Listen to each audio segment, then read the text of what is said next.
In the Oklahoma newsroom, this is an OSU update. I'm Jenny Carlson here with John Helsley. John, in the last couple weeks, we've talked a lot about Phil Forte, and rightfully so. The Cowboys losing their best scoring option, their biggest leader. But there's an emerging trend about this team right now that has nothing to do with Phil Forte's absence, and it's what the Cowboys are getting from their interior players. It's just not good enough right now, it doesn't seem. Not good enough at all, Jenny. I mean, they're getting battered on the boards. They went to Baylor and got clobbered 44-18.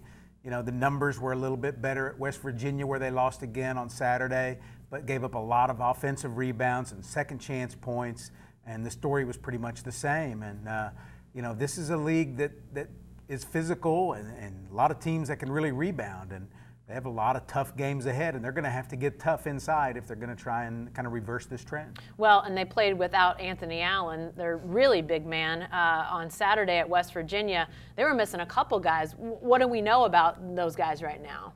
Anthony Allen was suspended for the game, violation of team rules, which is sort of a vague thing. I've been told he should be ready to go against Oklahoma.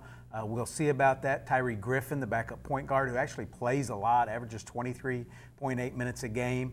He didn't make the trip, suffered a concussion during practice, so he's a little bit iffy. Maybe we'll know more today.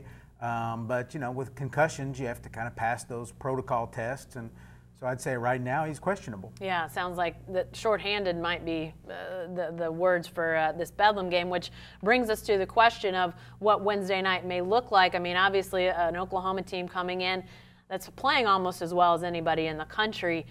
Are they going to not only bring that great basketball they're playing, but maybe a ton of fans to Stillwater? I think it's possible. I mean, why not? OSU fans haven't shown up much this year. Attendance was a little bit better for their home Big 12 opener against TCU. Football's finally over. Maybe that'll change a little bit, but I know there's concern. I know there's a couple of student groups on Twitter that are out there trying to defend GIA. So I think it's possible. Tickets are available. If you're an Oklahoma fan and you've got the season that you've got going, why not show up? What about students? You mentioned some of that social media push, but school still not in session this week, right? No, or have they returned? They came back today. Okay, that has to help a little bit, right, John? But student attendance has been a problem for the Cowboys too. It has. I would think it should help because, one, you've got the student groups that are out there really promoting this game. It's Bedlam. I mean, if you're a student, go show up. The football team, all those kind of people, a lot of times will show up this time of year.